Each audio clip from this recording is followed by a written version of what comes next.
Welcome to Libertarian Atheists Skypecast. Today is Thursday, April 6, 2017. As you can tell, I have a terrible voice, so don't mind me. I'm Heather, and of course we have Jeremy, John, Betsy, and Adam. So welcome, everybody. Hello. Hello. Hello, everyone. All right. So I'll give Heather a break from talking for as much as it is possible. The end of last week's session, we discussed how The Most Hated Woman in America is a new made-for-Netflix movie about it's basically a biopic of Madalyn Murray O'Hair, the founder of American Atheists, also famous for winning the Murray versus Curlett case, which led to a landmark Supreme Court ruling ending the official Bible reading in public schools in the United States back in 1963. And also, the other thing that is probably most well known about Madalyn Murray O'Hair was her kidnapping and murder back in 1995. I watched the first half of The Most Hated Woman in America because I became extremely bored and just and kind of just turned off by the movie. It's a really derivative film. To me, it kind of harkened back to in the late 90s. There were these I suppose you could call them historical fiction films based in the 60s and 70s. Boogie Nights is a good example. Just that style of filmmaking. I mean, obviously the content is completely different from Boogie Nights, but a lot of period costumes, a lot of fake film footage that they've done using grainy filters to make it look like old cameras.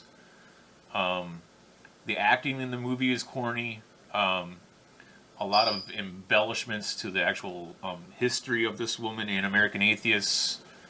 In fact, one of her family members spoke out recently talking about all the glaring inconsistencies and just outright fabricated parts of her story in that movie.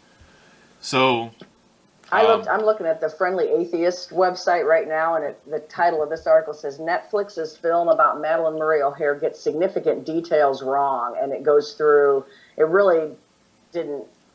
One comment says the movie is hardly even based on a true story, so there were conflation of events, distortions.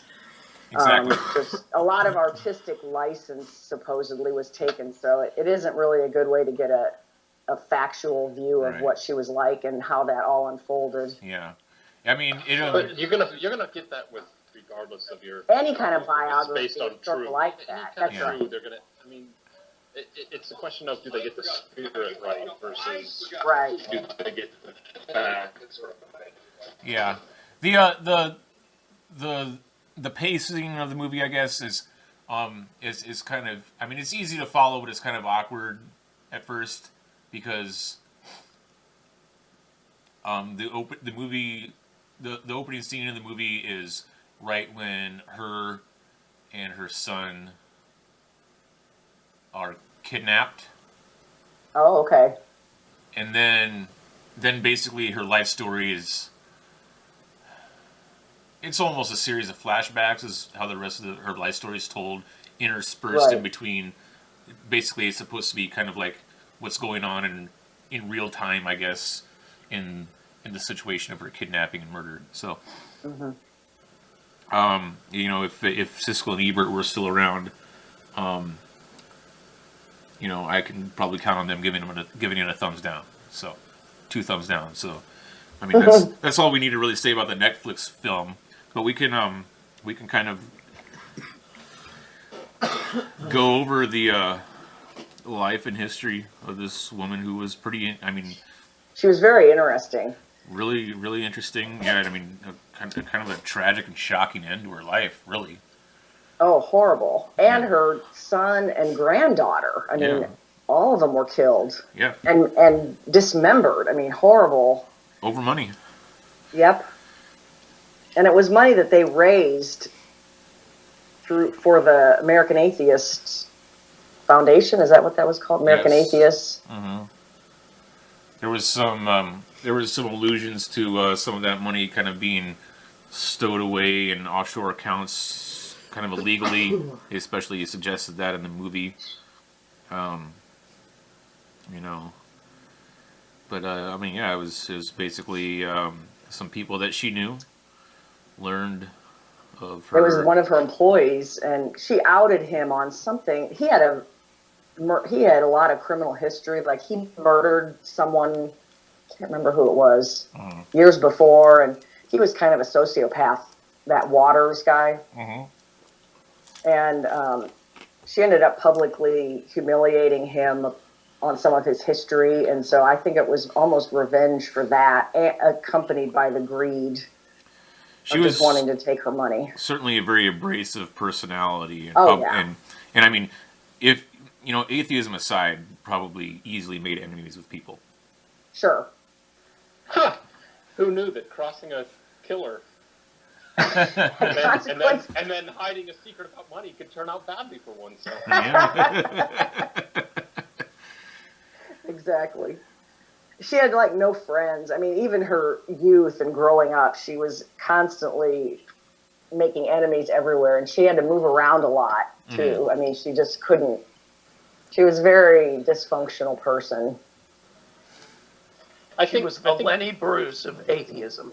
Yes. Well, and that's kind of what I was going to touch on. You know, it's like I think a lot of people, particularly in the, I know this is true of me, you know, libertarian, also atheist. These are two kind of very swim against the stream kind of beliefs. And I think to a certain extent, we kind of take pride in that. You know, we're like, yeah, we go our own way. We're individuals. And we don't care. Right. But there comes a point where it's like, you really ought to, though. I mean, to a certain extent. Yeah, well, you know, I mean, when it comes to counterculture folks of any stripe, you know, you're going to piss people off. That's right. Before I knew anything about libertarianism or atheism, as a teenager, my life was heavy metal music, and it's still my favorite genre of music. But, you know, it's the same kind of attitude when it comes to heavy metal fans. You know, it's like, fuck the world, I like what I like, and if you don't, then suck it, you know? Basically, this is that attitude. But I guess, I mean, damn it. I don't know if you can you hear me? Yeah. Hello. Okay. I'm sorry. You're in the car, aren't you? Yeah, hold on. It just switched to my car. I see. Okay. Oh, well. Okay, I'm back. I'm sorry. So, you know, it's like a Penn Jillette, though, right? Penn Jillette's pretty counterculture. Yeah. I mean, yeah, he wears a suit, but that's just part of his shtick. He's pretty counterculture. Certainly. But nobody would say, "Oh, Penn Jillette, he's got no friends." You know what I mean? It's like, pick your battles. Know when to swim against the stream, but also know that the people swimming against you aren't necessarily your enemy. Well, Penn Jillette's a really, you know, gregarious, engaging guy too, though. So, Well, he's also a celebrity, yeah. so that helps. Well, I mean, he's Yeah, right. But There he's aren't also too many friendless exceptionally- celebrities. Yeah, but he's also exceptionally, even among celebrities, he's an exceptionally warm and kind-hearted person. You know, he doesn't have to be. He could be the curmudgeon, he could be the dick, but he's always there to sign signatures for hours after his shows, and always talking to people, and he always gives his ideological opponents the benefit of the doubt. He doesn't straw man them in their arguments. He iron mans them, if you will. Yeah, it seems like a nice guy. I always liked him. Yeah, I always found him engaging. I don't see him as the supreme intellectual voice of either atheism or libertarianism, but he definitely makes an impact because of his celebrity status. There aren't many. There aren't many libertarian atheists that are big celebrities. Mm-mm. Well, and it's good that, you know, I mean, we have him to kind of... Hey, Betsy? Yeah. You don't get to complain about me chopping vegetables anymore. Why, you hear that bird? Oh, yeah, we hear this squawking, yep. Sounds like a tambourine. You got a Harry Krishna in your living room? I think it's actually my smoke alarm that she's doing. Beep. Ah, okay. That's so funny. It's like having Ava interrupt. It's hilarious. Oh yeah, I'm sorry. Oh no, it's Someday perfectly you're gonna die fine. in a fire It doesn't because bother She's me. not even in the room. At your She's bird in a cage. room down the hall. So She's fine. She's fine. I just wanted to point out Penn Jillette is really charismatic person. So if it's always it'd be great if we had more people like I said with his charisma to put a friendly face to libertarian atheists. Very right. small demographic that we're part of and is very misunderstood. I mean, what's Well, I guess what I'm sad trying to is say is, go ahead. Go ahead. I guess what I'm trying to say is you can be counterculture, you can go against the stream, and still not be a jerk. Right. Yeah. It's not like those things have to go hand in hand. And I think some people kind of confuse that internally. That's absolutely true. But people do make assumptions like, oh well, this person doesn't follow the status quo at all. They must have a chip on their shoulder. And that's not necessarily the case. It doesn't have to be the case. Madeline Murray O'Hare did tremendous damage to atheism and the perception, especially among Christians, once her son became a Christian and then started to, speak out against her and all. Mm-hmm. And we've had to fight. That's still how people sometimes think all atheists are like that. And so I think it does damage to the intellectual part of why we're atheists when your personality is so brutally awful, Yeah. For that, I I don't want to agree, become the and- modern feminists. well, for that reason, American atheists now, they kind of keep her at arm's distance. Like they focus on she founded our organization and commend her for that, but it's certainly not certainly not some sort of like founding father mythos that you would see.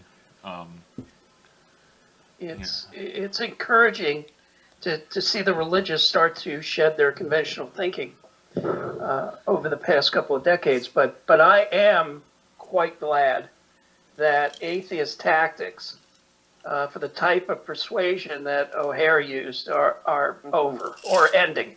Yeah. Because yes, I agree, they were detrimental. Now maybe that's how she felt she had to start, because she couldn't use reason and logic. Maybe she didn't think of using the Socratic method. Oh, But, yeah. I think that would have if she gone did, against her whole Yeah. personality. Although if she did, she would have been way ahead of her time if she Right. had done that. But I think the most benefit was that court case, that Supreme Court case that ended Bible reading in the public schools. Oh, that's right. That's right. Reading the Bible. Yeah. That was, if she did nothing else, she would have easily made history just from that. That was important. I commend her for that accomplishment, and Yeah. I think really not just any atheist, but any libertarian should, even though her politics do not agree with libertarianism at all. But Right. the fact that she was able to accomplish that is beneficial to society as a whole. Really, it it helped propel American society into the modern era.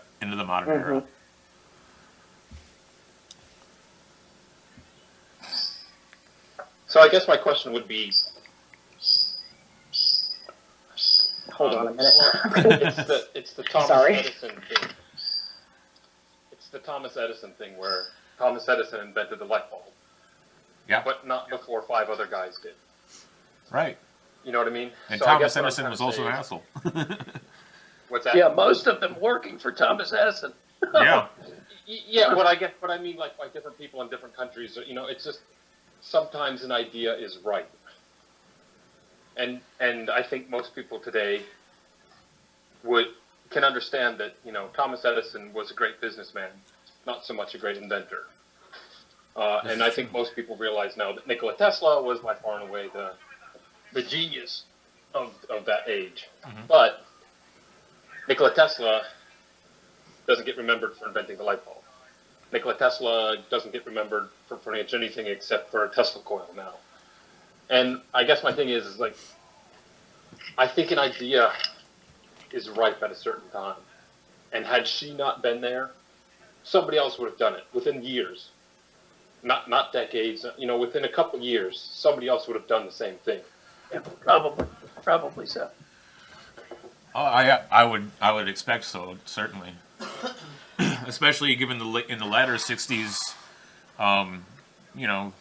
there's just a whole counterculture movement in general, and actually around the time of Madalyn Mary O'Hare forming American Atheists, that's the Woodstock generation, if you want to call it that, was starting to take form and becoming involved in all sorts of activism, whether it was for the civil rights movement or for the second wave of feminism or anti-war protests, the free speech movement. All those movements were coalescing around the time when she founded American Atheists.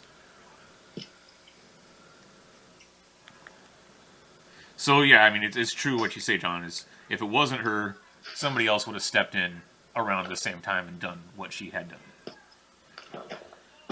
Yeah, if you look at history, there's just sometimes when the idea is there. The field is ripe for the idea to take root. Mm-hmm. And I guess I just say it's a shame that it had to be her. Right. Right. If it could have been somebody else, then maybe it wouldn't be such an I don't know. Up there battle. I feel like, well, no, and I don't even mean that in the sense of like getting the message out so much as you're right that people to this day largely view atheists as kind of being arrogant, kind of holier than thou people, and I think she had a large part to play in that. Yeah. Yeah, for sure. And I think even worse than that is I think atheists, a large chunk of them anyway, view themselves as that. Yeah. Yeah, I think they are kind of. Well, I think that David Silverman is similar in some ways. I mean, he's more well-spoken and stuff, but he's very aggressive and militant. I mean, there's still that niche of really militant atheists. There are. I'm sure we've all. And I think I understand why they're like that, because at the beginning, they really faced a lot of, you were basically, like a Satanist if you were an atheist. It was the same thing, and I know, Madalyn, Murray O'Hare herself was threatened a lot, I think she said that, didn't she say that, like, their constant threats and things at their house, like, contributed to her father's fatal heart attack? Yeah. Yes, somebody strangled her son's kitten and left it, like, dead, and they sent feces to her in the mail. I mean, it was, religious people are just as aggressive and horrible and vindictive towards atheists, so I can see why the defensiveness would arise, but... Man, speaking of Satanists, did you guys just hear the devil speaking there for a second? Are you talking about me? Sorry, I'm a dick. It's your birthday. No, that's okay. You won't offend me with that. I'm a moderator. This is the gasps of a dying man. I'm a moderator of Satan's Music Lounge. You can't bug me. I think, kind of a... Like, I was just thinking of kind of, you brought up David Silverman. I mean, his behavior on the various panel discussions he's done on Fox News is either... just what I was thinking of. Sometimes amusing, oftentimes obnoxious, but I mean, that kind of attitude, a lot of people, when they get into atheism and kind of take it seriously, I think that's kind of a common... attitude that people adopt is when you feel like you've been enlightened, kind of. Mm-hmm. And then you have an anger period, kind of like if you have been religious for a long time, you feel like you've been taken advantage of, or you've wasted years of your life because you were deceived by people to believe, all that crap. I mean, there is sort of It's that anger mixed with that a smugness, resentment coming out, that I went I through. guess I never Did you feel felt that way, John? No, I didn't because okay. First, I left republicanism, right? And then later, I left atheism. But at no point did I go, "Oh, you SOBs," because for me to call them an SOB would be to call myself an SOB, Right. and to say that they deceived me would be to say that I was deceiving people when I, said I believe this, and Right. and I mean, it's both I was levels. heartfelt in my beliefs, and so I guess I never felt this like, yeah, I said, okay, my views have changed, my beliefs have changed, but at no point then or now was it like, I must rebel, I'm a rebel against you guys, and I feel, not antipathy, but, anger towards you. I've never experienced that. You ever lapse into smugness, even briefly? Oh, yeah, but that's not because of. That's not because of my. It's just because you're awesome. Changing. That's because. It's just because you are awesome. That would have more to do with who I'm debating, right? Like if they're giving off an attitude, then yeah, I can respond in kind, without a doubt. But I don't. And I want to change people's minds. That's a big thing for me. Is I want to change people's minds.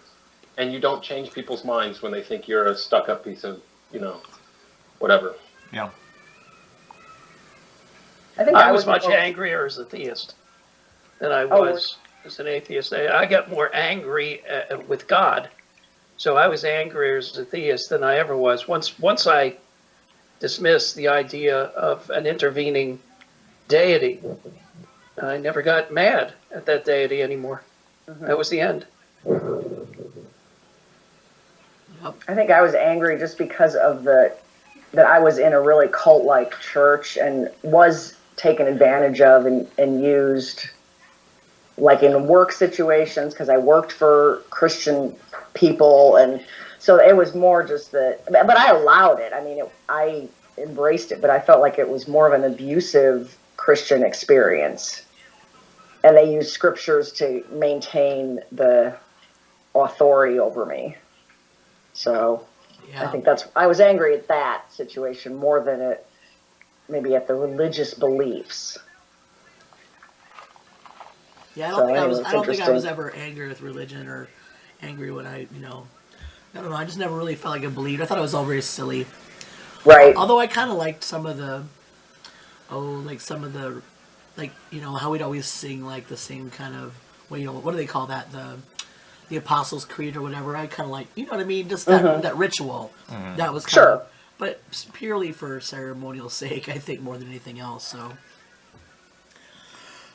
I don't think I was ever angry with the religion I was brought up in. I was pretty angry at conservative Protestantism,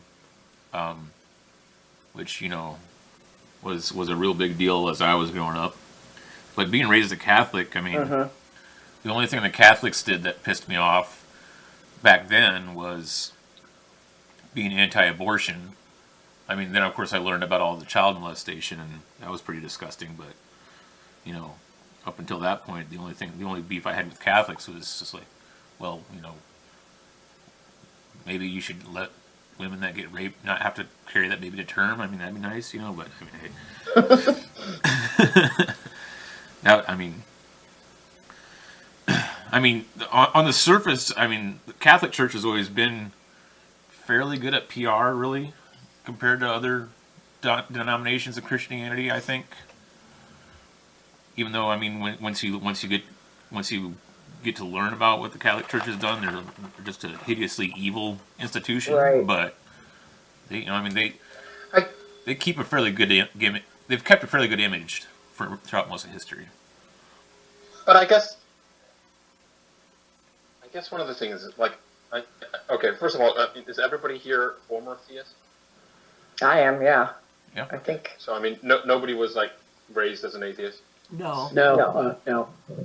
Was everybody here originally libertarian, or did you all come to it from the left or the right?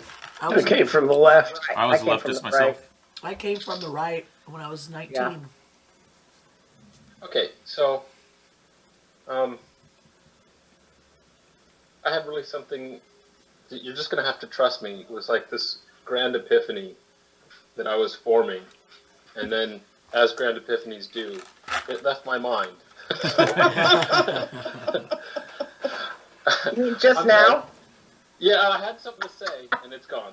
So, So what? That starts happening at 40. No wonder. yes, exactly. It does. It gets worse. It'll come back at 3 a.m.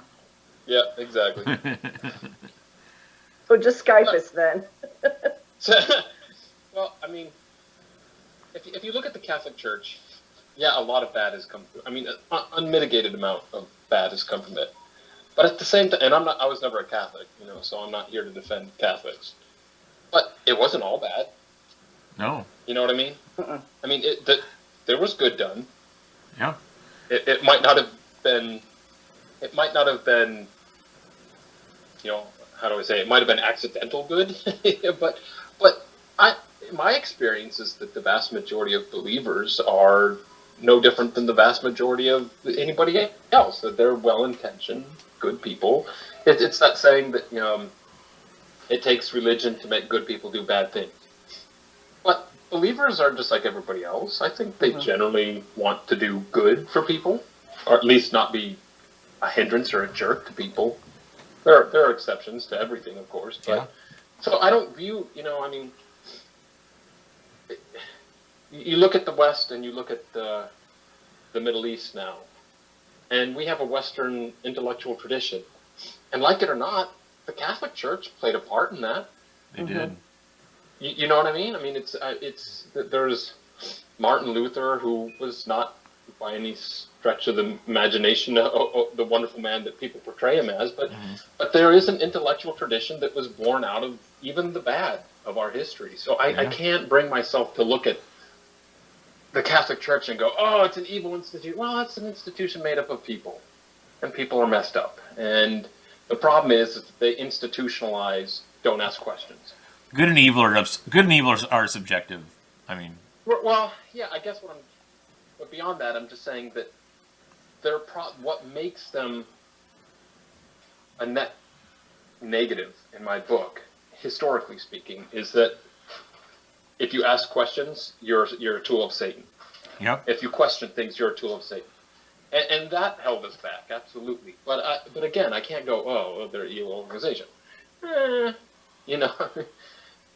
knows what it would look like if it had been something else. I don't know. Maybe worse, maybe better. I can't. I mean, it's not like without the Catholic Church that libertarianism would have sprouted and we'd be, 500 years ago and we'd be living in a Wonderland utopia to now. It would just be some other organization or belief that took its place and was equally thuggish. Yeah. Well, I mean, I think even in contemporary times, when it comes to infrastructure for welfare that's not state welfare, we're talking about philanthropy. The Catholic Church and probably the Mormons, the LDS, probably have some of the best infrastructure, or the most organized, have a lot of the most beneficial programs out there as far as private charities go. I mean, they're The Mormons too? Really? I guess I didn't know that. well, mostly in the state of Utah, but Sure. the state of Utah really depends on the Mormon Church for welfare, because that's what they do, and they do it well. Okay. So there's not a whole lot of state welfare in Utah because the Mormons take care of the poor in Utah, and they do a really good job of it. I actually read an article about that a few days Well, that's ago. good. Yeah.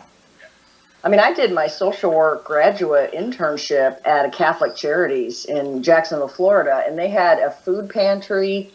And I worked mostly in the adoption. They did helped unwed birth mothers, and we did adoptions. And part of my job too was helping adult adoptees go back and search for their birth parents. And so, I mean, the whole agency was basically, it wasn't religious at all. It was people just doing social services. And it's not government either, which is great. No, it's all private. They use unpaid interns. Yeah. But no, I'm teasing. But yeah, it's funded by the church. So it was actually, so I think you're right. And I think most churches, most Protestant churches have some kind of outreach. Unless it's just missionary. When it comes to the resources and the infrastructure and the organization, the Catholic Church, you can't shake a stick at it, what they can do. That's right. They run hospitals. Oh, yeah. It's. I worked at one. Yeah, I worked at one for many years. They did some great things. Oh, yeah. They had a mobile mammography unit that went around to the poor. And they do some wonderful things. It's just that, can they take the superstition out of it? Exactly. This is turning into quite the love fest for religious organizations. You started it. Well, I'm sympathetic to believers because I think they've just been duped. We were all duped. We were told stories by adults who should have known better, but they were told those stories. Right. Exactly. It's that's how it's perpetuated, just from one generation to the next. This is why I like the idea of information evolving.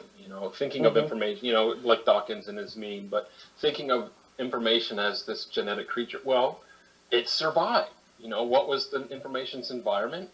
Human brains were, and it evolved and it survived. But just like the dinosaurs, you can become this mighty giant, this juggernaut, and then still reach an evolutionary dead end. Yeah. And the little scrapper, those mammals that nobody thought anything of, finds its niche and takes over. And here we are today, right? Now, it's not to say that we won't reach our evolutionary dead end, but it's just this idea that these evil religious leaders, well, it's just, the idea found its habitat. And we're not fighting against these people so much as against this idea. That's a good point. And then it's reproduced, by the parents onto the children's brains. Yeah, and I guess ultimately, when it comes to organized religion, religion in general, but since we're talking about organized religion, is just the perpetuation and the institutionalization of these myths and bad ideas. So, I would agree. That's, of course, organized religion has done a lot for civilization. It's just it hasn't done very much intellectually, I don't think.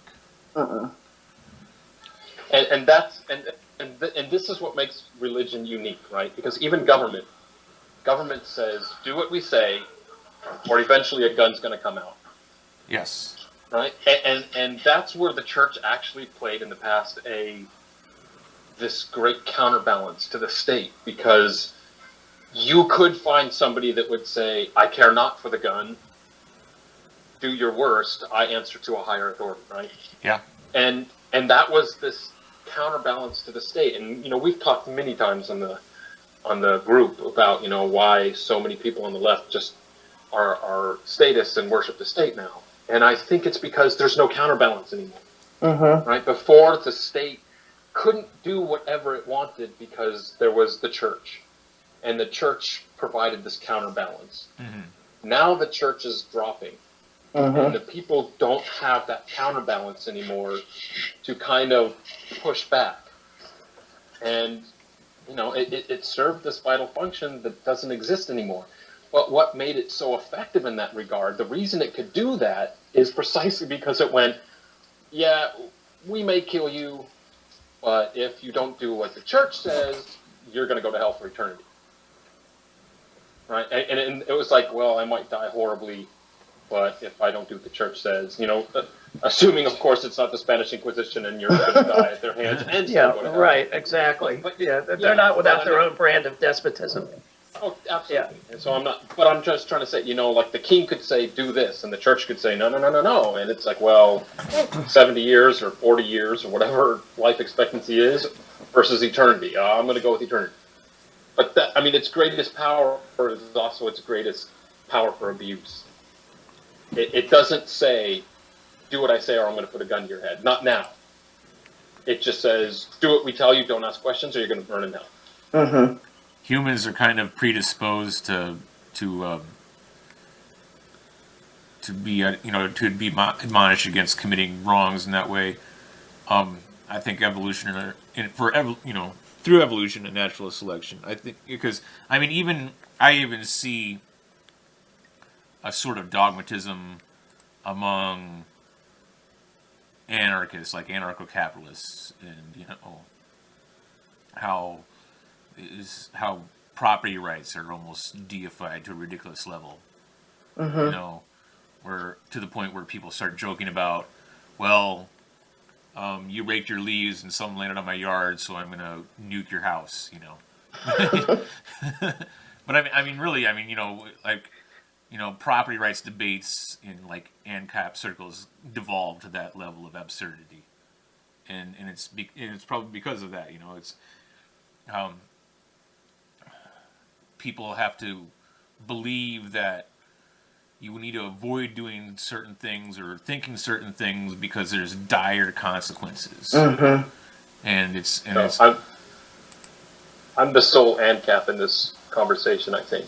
So, on behalf of ANCAPs everywhere, we're not all on the fringe. Sure, Some of us are okay. It's like it's. I'm trying to remember who brought up the example. I think it was Sam Harris in some interview brought up about how people, because of natural selection, it was Lawrence Krauss. Actually, it was Lawrence Krauss come to conclusions based on incomplete information. A Stone Age person would hear some rustling in the leaves, and you could either assume, oh, that's just the wind and it's no big deal, or oh shit, there's a lion behind that bush, I better start running. Well, the people that survived and reproduced are the ones that thought, oh shit, that's a lion. Right. And I think that's that was a Shermer. That was what in that Shermer thing we listened to. Okay, and yeah. Krauss might have said it too, but that's what Michael Shermer has said. Yeah. And that's so true. It's like, it's better to err on the side of overreacting and being safe than underreacting and being eaten. Right, and I think that's probably where fear of burning in hell can stem from that, or Pascal's wager. It's like, well, right, we weigh the consequences against the cost of a certain action. Yeah. Fear in terms of survival. And then the fear of chaos that comes from a lack of government probably also stems from that, that instinct. I honestly don't know how anybody who, with an honest mind, interrogates their religion. And I don't mean interrogates looking for flaws, but interrogates just trying to, I'm going to be, because I've said before, that's how I lost my religion. I was like, I got to get serious. And it just all started falling apart. I remember sitting down to pray for dinner once, and I just seemed so pointless, right? Like, I'm trying to think of what to say, and I'm trying to be so sincere in my prayer. I can so relate to that. And I'm sitting there and I'm thinking, dear God, bless this food to our bodies, unless, of course, you want us to go through some suffering for some trial, in which case, I guess, don't bless it, in which case, what the hell am I even asking you to bless it for? Because you already know the future, and you already know what you want to do, so what's the point of any of it? And it was just this endless loop, and it just went nowhere. And it just became to the point where nothing could be supported on that foundation anymore. Right. I honestly don't know how they just don't question. They are. It's easier not to. It takes a lot of effort to dig into it, and so few people want to do that. Look at in any area of intellect. Yeah. The majority of the population has no interest in intellectualism. That's why I have to come to Facebook to talk to you people, because I have nobody in my life, Right. literally, that I could have this conversation with. That survival instinct, though, is part of it. I really think so. Because, Yeah. I mean, John, you mentioned, like, you don't have the counterbalance against the state through religion. So, leftist atheists tend to be very, very statist, I mean, putting Sure. all their faith into the government. It's because they're so afraid of the chaos that might ensue should there not be a government. So yeah. Really, it is kind of the same fear Yeah. of what might happen if things were different, if things were just free. Exactly. So that's interesting. There is a definite parallel. I mean, But I mean, I don't think. I mean, even if you like become enlightened to the point, it's like, well, there's no God, government serves no useful purpose. Well, I have to adhere to whatever my favorite anarchist philosophy is because I know that's the good and right and moral choice. And then if everyone just voluntarily agrees to my philosophy, we'll all live in peace. And nothing is that simple. I mean, right. no one. I don't think anyone should be a nihilist, but maybe you should consider nihilism from time to time, I guess. I agree with you. I know exactly what you're saying. I can see that because what happens is when we abandon religion, we abandon the dependency on the state. We then search for something else that's going to make us feel stable in a philosophical sense, or that we can hang on to that. And this is my belief system instead of just floating out there. Mm-hmm. Well, that's what personal I growth agree. is for. Right. I mean, I flirt with it. I mean, not happily so, but yeah. I mean, I think I don't know. I mean, who hasn't asked themselves at some Right. point, right? what's the purpose of all of this? Why? What is the point? I mean, I think every human has said that, whether they admit it or that's not. how religion started. That's where the origins of Exactly. religion came from in the first place. Yeah. I think The people wanted to know why are we here and what's our purpose, and we're not. Is this when we die? Is that the end? But the answer, there is no purpose, is not acceptable. You know what I mean? That's what's so Right. intolerable for most people. yeah. Existence itself is nihilistic, but Sure. but your life and your experience doesn't have to be nihilistic. Exactly. You can give it meaning. You can give it purpose. And then everybody who you gave that purpose to will end up dying, and then eventually it'll end in the universe heat death anyway. So, yay! I mean, you only matter for the the 8 or 9 decades that if you're lucky you get to live. So that's Right. so And then after the universe dies, time ceases to exist, so you didn't even exist in the first place. Yeah. Well, you guys are starting to make me feel like an optimist. Is this any way for a 40-year-old to think? This is midlife atheism. Yeah, you're not even halfway through. Well, you might be halfway. I don't know. Yeah, Jeremy just turned 40 in March. Oh, all You guys are right. the same age. Youngsters. Yeah. So Right? You're so cute. Just finally, wait, right, Adam? Just wait. It only gets worse. I knew there was something about you, John, that made you I worthwhile. don't think it. I really don't think it gets worse. I It really, a lot of it depends on, I think, who you're with. Really, I mean, if you're with a good person, if you've got a good partner, and you really don't even feel your age. Hopefully, you're feeling your partner. Yeah. But Sure. That wasn't lost. Double entendre. But I just think a lot of people get old, they get bitter, and it is a real shame because you should be able to build from the experiences you had when you were younger, learn from them. As they say, if I only knew then what I know now. Right. But Youth is wasted on the young. But I just think people have been made much more cynical since 9/11 and certainly since the economic turndown. Something happened during that time period. Yeah. And I just see people as being much more edgy, much easier to irritate, and for no reason. I mean, they get angry for no reason at all. They get short with you See, now, I think for no purpose. I think the internet's contributed a lot to that, because while the internet's a great blessing, it's also kind of a curse, because Right. it makes it too easy to interact with people you'd never ever see or meet in real life. Exactly. Lots of people. I'd like to think that, I don't know, maybe my kids' generation will, I'd like to think that at some point they'll find that balance, that this new kind of, for lack of a better word, this kind of social consensus will emerge where people are like, okay, we're all going to agree that we're not going to lambaste you every time you make a faux pas on Twitter. Right. I would like to believe that that's How do you think that's going to happen? I don't know. I mean, what changed? Yeah. I don't know. Well, but I guess I just take that because every single time that there's been a technological advancement, there's always the generation that goes, "It's going to kill the world." Yeah, that's Video true. games are going to kill the world. It didn't. It's going to have to happen. It's going to kill the world. It didn't.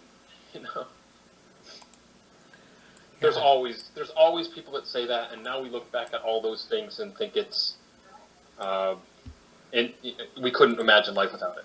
Mm-hmm. And it's all recognized as an art form now. So, let's, I would suggest then, since there's been, at the very least one really significant current event, so we could talk some current events. I think we should start about Syria and the chemical weapon attacks and what that might lead to. Mm-hmm. So this would have been yesterday morning, I suppose, on the 5th? Yeah, on the 5th of April, there was a sarin gas attack. Basically all fingers pointing to Assad. 70, how many people died? Does anyone know that off the top of their head? I thought I heard like 80 or something. 72 is what it says. At least confirmed. Right. 72 died. Okay. Do we have evidence, proof of all this? See, and I wanted that's to, yes. taking Ron Paul's approach here. right. Well, yeah, Right. that's the thing, that it hasn't been confirmed as Assad. It's just assumed that Assad gassed the people with Could have been the sarin. rebels. I just get, yeah, exactly. One hangover from my conspiracy days is like, I'm more than happy to entertain the idea of a false flag operation, especially the more the Russian bomb of the train. There's so many different parties that could have done it, though. Behind that.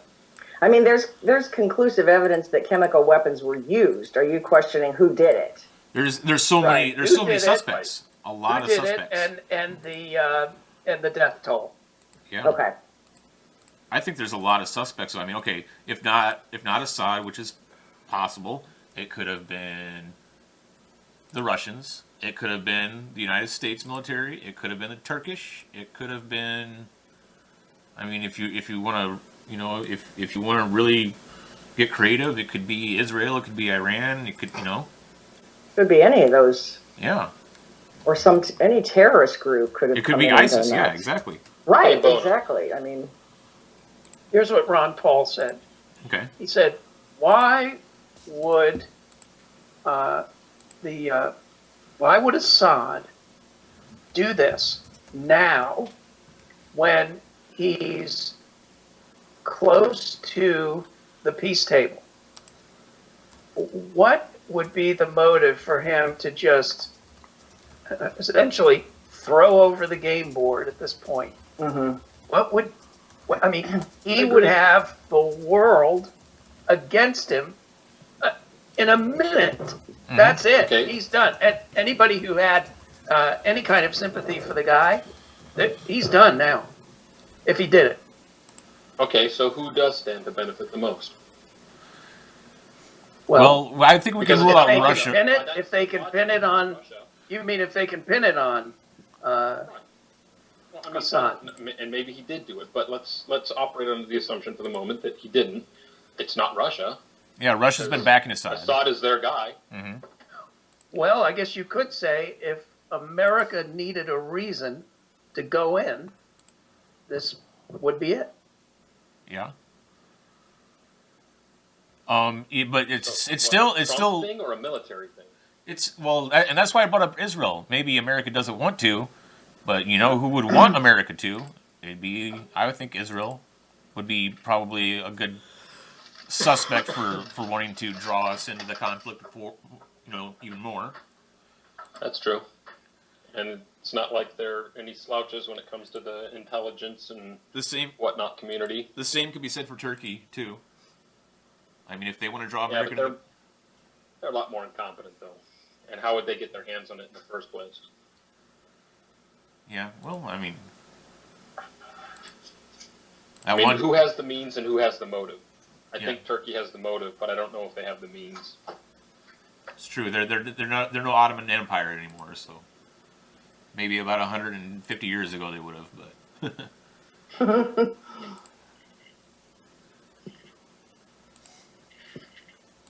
Yeah, I think it's definitely worth being suspicious of just assuming, oh, it was definitely Assad, and obviously, I mean, I don't know. I mean, do you think if ISIS were the culprit, would they have an obvious motive to use it other than? I mean, it's just is ISIS really all about chaos and destruction?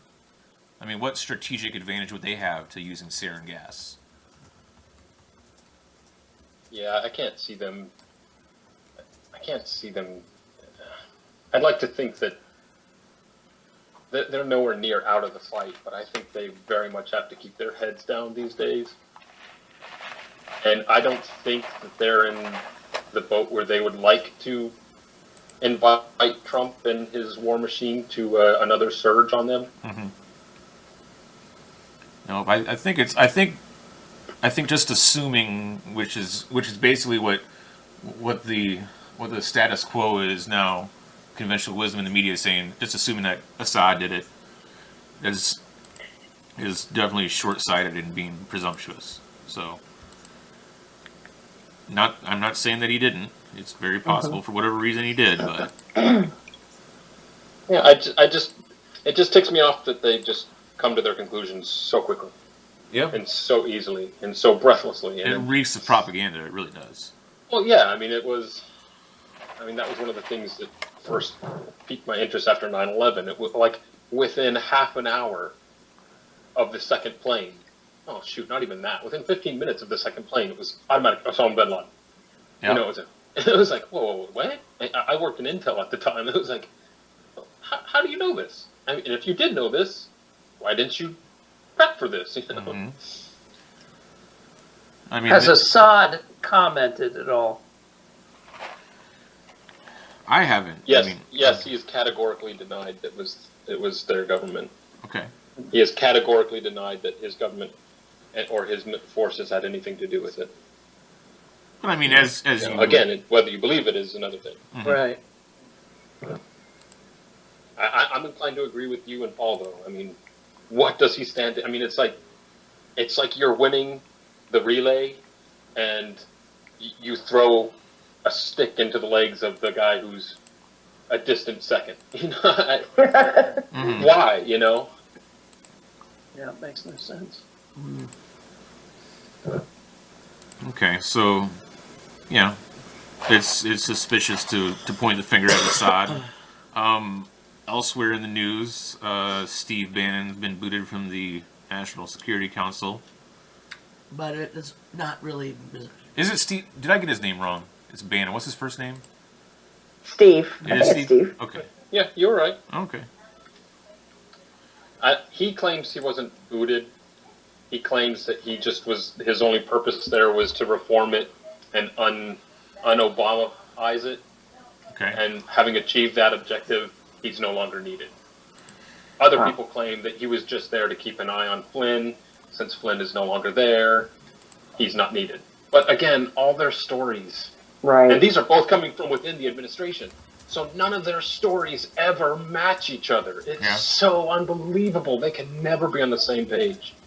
I just think it's curious how, I mean, it seems like slowly but surely all these anti-establishment type people that Trump brought in with him are, resigning. One by one, They're- right, or they're- being they're- lowered, yeah, they're- removed from different higher powered positions. and then being replaced with the establishment types. Yes. So, Is that coming from Paul Ryan, maybe? could I be. don't know. I mean, How No, See no. that? Okay. Once I mean, you he's start calling established. a guy snob, nobody has respect for you anymore. Is it the chaos before the coup d'etat? I don't know. It's hard to say. well, I mean, to me, I think it's showing that okay, we'll give you this false sense of hope that you can vote in, you can vote the establishment out, but But do you think Trump? I need to be careful what I say. I don't think Trump cares about anything but himself. But I also think that he took his campaign ethos, if not promises, seriously. yeah. Right. Like I think he did. We're going to drain that damn swamp. So I don't know that I can say, well, he's just letting the truth come out now. I don't know. I tend to believe that he was serious about the things he was saying. He was naive and stupid, and not, maybe even knowingly so, in what he was saying and promising. But I still think he believed what he, the ethos or the philosophy behind why he was running. So I don't see him wanting to sell it out. Right. I think I agree with you. No, I mean, there's probably behind the scenes some sort of pressure. He's. And I mean, it's I've heard it for a long time that the president's just a figurehead anyway. Mm-hmm. Yeah, we heard that a lot when Bush was president, for sure. Yeah. Yeah, but even if you accept that, okay, then who is the actual power broker then? You can say it's Cheney. You can, like we were saying before, you can say it's Cheney. You can say it's Rove. You can say it's Bannon. But I mean, even if it, You think it's one person? it's though? I mean, turtles all the way honestly, down. right. It's too Shadow vast government. for it to be one person, I think. Just so many niches and crannies of government.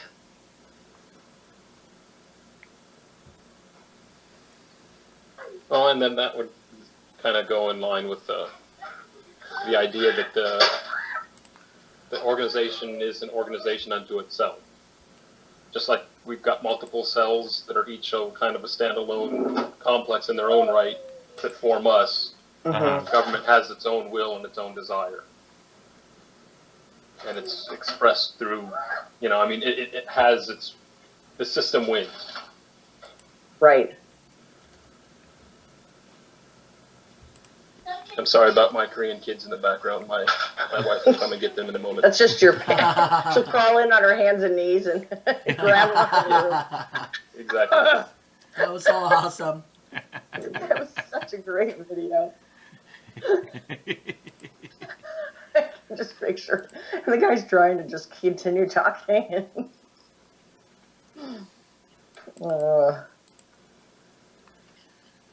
Okay. Well, one of the kings of political incorrectness passed away today. Don Rickles. Don Rickles, yes. Rest in peace. One of the all-time best. He was certainly one of the best comedians. Absolutely. Yeah, I saw that. That's sad. But I mean, 90. That's a good long run for sure. Yeah, he did pretty good. And I mean, I think I probably brought up Johnny Carson in another discussion we've had. But yeah, when I was a kid, I watched Johnny, and Don Rickles was a regular guest on Johnny Carson, cracking up every That's time. right. I remember that. He'd crack up Johnny Carson real bad. I mean, Johnny Carson had a few repeat guests on his show, and that would just get him in stitches. Don Rickles was one. Robin Williams was two. Mm-hmm. I think probably I think between those two guys, they've given him plenty of side aches, for sure. Guys, I'm gonna have to bow out now. All right. All right. Well, thanks Happy for joining us. birthday. Happy birthday. No, Yeah. Thanks a lot. Happy Many birthday. happy returns. Thanks a lot. See you Bye. next week. All right. Yes. May Don Rickles rest in peace. Yeah, for sure. So is It's he? all You available on YouTube. You think can he's in see all heaven? those Johnny Carson bits. Mm-hmm. Nice. What we saying? Is he in heaven? Yes, in heaven or hell? Was he a good Jew? I don't Was he Jewish? know. Yes. Oh, couldn't you tell? I mean, I thought he was. I don't know how devout he was. I don't. That was the one thing I didn't get to say about Judaism. It's a little different because I had the advantage where I could shock my parents by saying anything. They would allow me to do that in front of them. I couldn't do it in public. But that didn't mean that they agreed with me, and that didn't mean that whatever I said wouldn't be challenged, because usually it would. So I could say it. I had the freedom of speech, but they had the freedom to respond.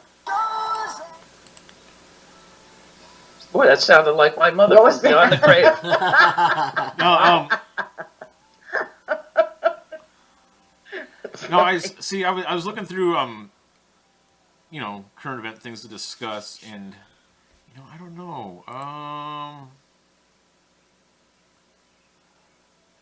trying to find it because there's that. What about Korea? Well, I was going to say that I noticed that Missing Pepsi commercial stuff. that was a huge Oh, controversy, and I'm trying to find. Pepsi pulled the ad. I wonder if there's actually still a version of that ad up, because I haven't gotten around to seeing it.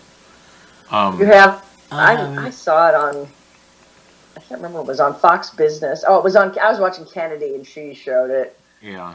last night. But That's It's another pretty- ambassador of libertarian atheism is John Stossel, I think.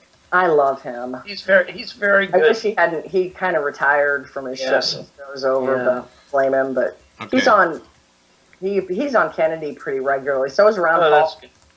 Ron yeah, Paul that's good. is on Kennedy. So it's I'm gonna play the Pepsi commercial. I mean, we'll get the audio on here. It's probably not any good for Okay. the listener, but I haven't watched it yet. I'm gonna watch it and kind of, I guess, react to.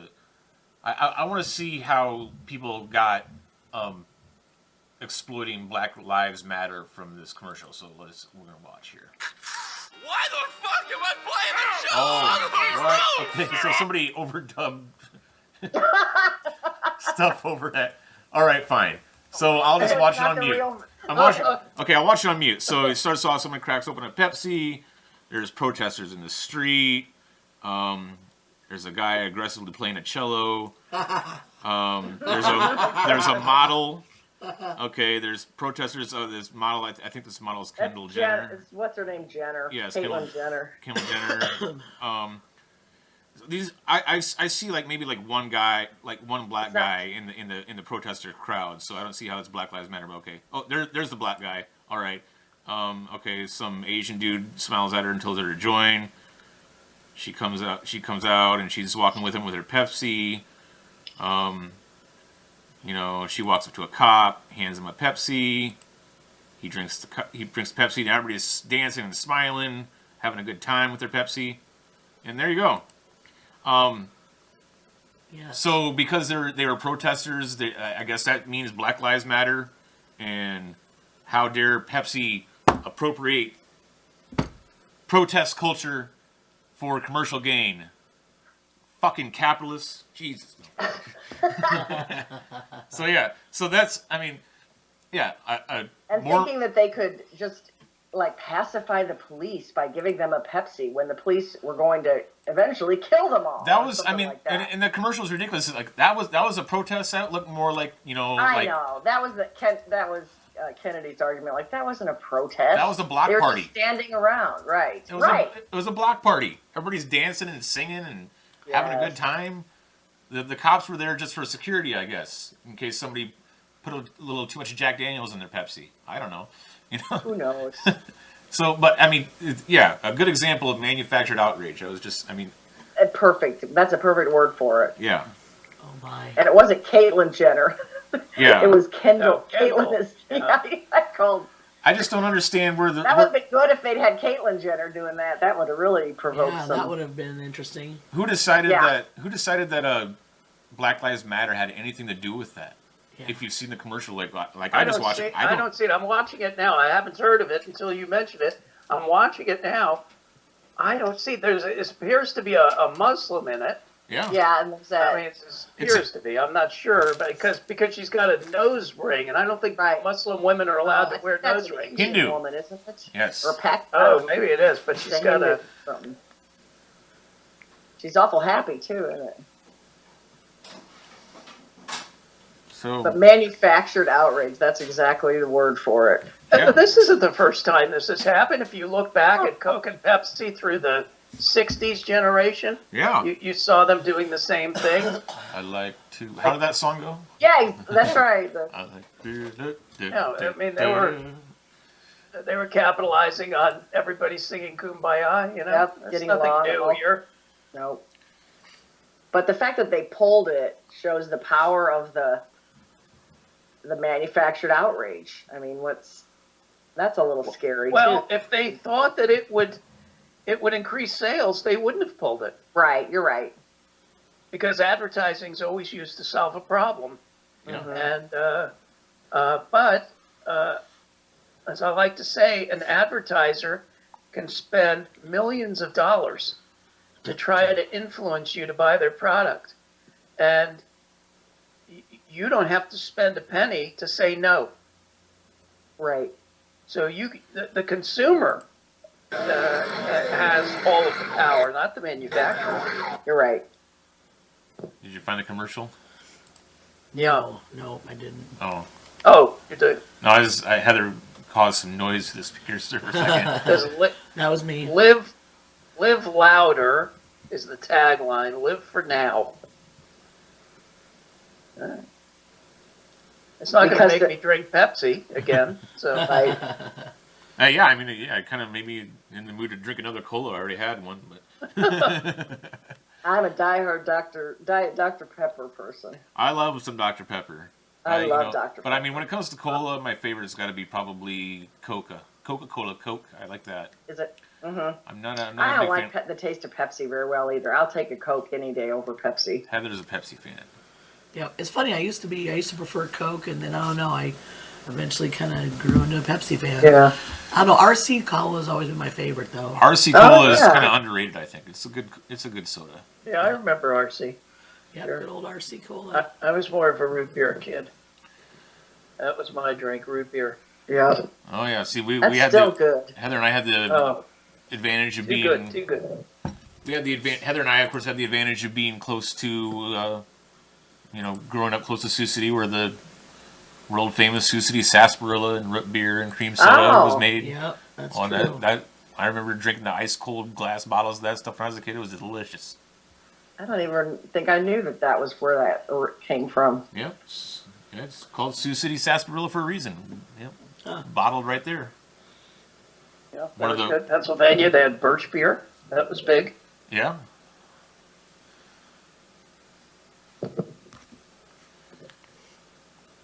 Well, what about North Korea? What do you think's going to happen with all that?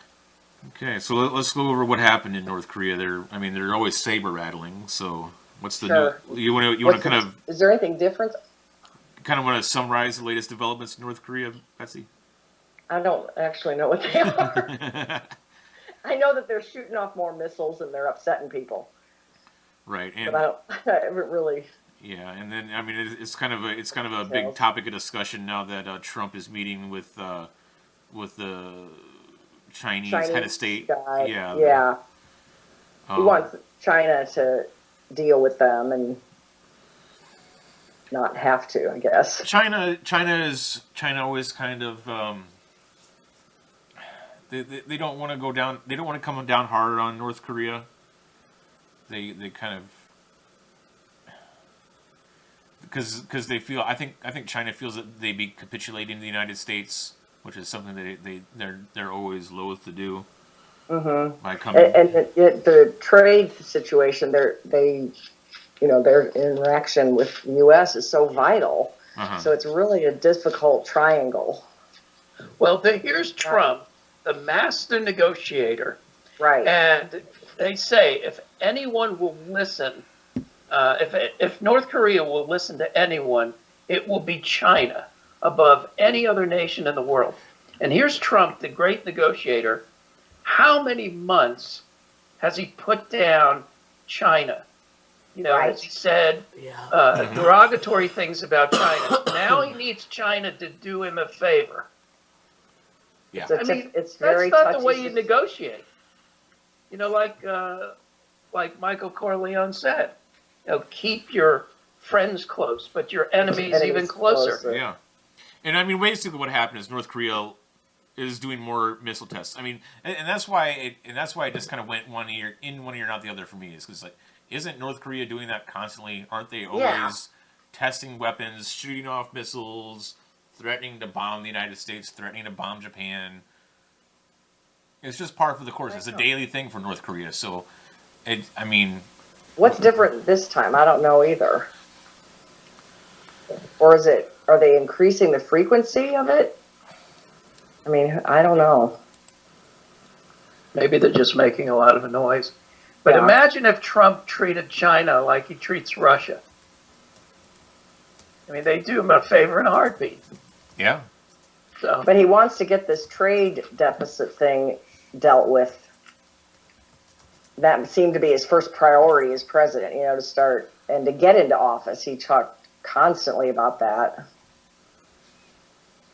I mean, look at Nixon, the big cold warrior, and yet he decided to go to China. And some say it could only have been Nixon to go to China. Yep, that's how the That saying nobody goes. else could have done it. Right. Well, I guess time will tell, huh? Well, I mean, for all the benefit that China has gotten from trade with the U.S. and even admittedly kind of under unfair terms, it is. I mean, we are kind of seeing some kickback finally. Because there is at least from investors in China money flowing back stateside as. I mean, billionaires are just popping up like wildfire through China because of their economy. I mean, they have a China.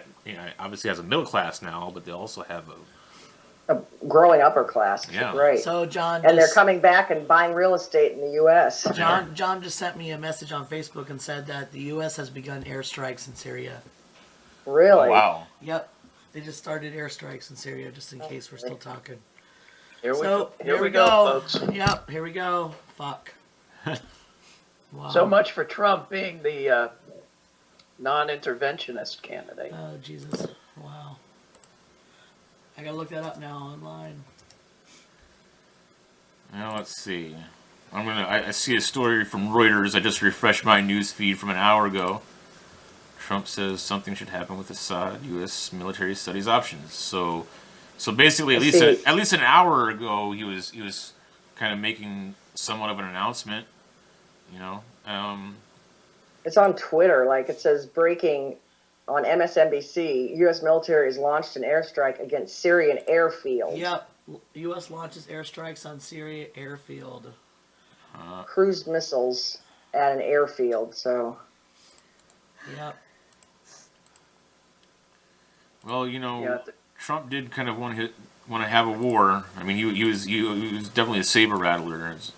But I mean, I don't know if the fingers could be squarely pointed at Trump, really. The military-industrial complex. Yeah, the military-industrial complex has been really hungry for this, regardless of who's They're going to be always president. hungry for war because, Yeah. as they say, war is the health of the state. Yeah. Okay. So yeah, I went to Twitter. NBC News: U.S. has launched a military missile strike on Syrian military airfield where the gas attack is believed to have originated. Okay.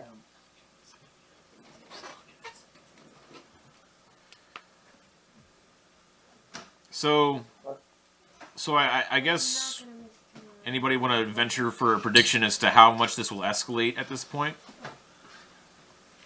Is this going to be It's maybe? just so hard to know what kind of response is going to come, you know? Is I this, don't think it's good. Whatever it is, it's not good. No, but I mean, could it be something as could it be a kind of a soft war, not unlike how Bill Clinton handled Iraq during his presidency? It could be Or are we going to see, like going in for years. are we going to see, a repeat of Afghanistan and Iraq under the Bush presidency? I don't know. Well, look at how surprised we were, let me rephrase that. How surprised some people were when Obama, the candidate who spoke about peace, became the war president. Uh-huh. Right. Nobel Peace Prize winner, war president. Right, yeah. Less than 9 months into his presidency, he gets the Unbelievable. Nobel Prize for doing nothing. For doing nothing, exactly. Yeah. And he became as much of a war hawk as George W. Right. So it wouldn't surprise me a bit if Trump just Once they you just get passed in the there, baton. it's like, yeah, how do you You're corrupted. extricate? Right. You're automatically corrupted. Who knows? Who knows how they get to him? I don't know. But Given how war weary the public is, I certainly don't see a ground invasion anytime soon, if at all. I agree with you, I think. there Unless will there, go ahead. I just said, unless there's some kind of retaliation that comes closer to home Right, blowback. from this. Right. Yeah. Blowback. And then it'll escalate. Is it that the world expects America to do something and the leadership cannot tolerate not meeting that expectation? I mean, everyone just sits and waits for the U.S. to do something. Well, that's because we have the most. We have a history of We have the doing most something. guns and bombs out of everybody, so we got the hardware. Exactly. Yeah, But it the would- best predictor of future behavior is the Yeah, past behavior. right. I just wish we could get a president that would just say, we're not doing it this time. But we just never seem to. Certainly don't. Well, he was so outspoken throughout his campaign about the Iraq war, and that he didn't support it, and he thought it was wrong. It was a big mistake. We were all lied to, and here we go.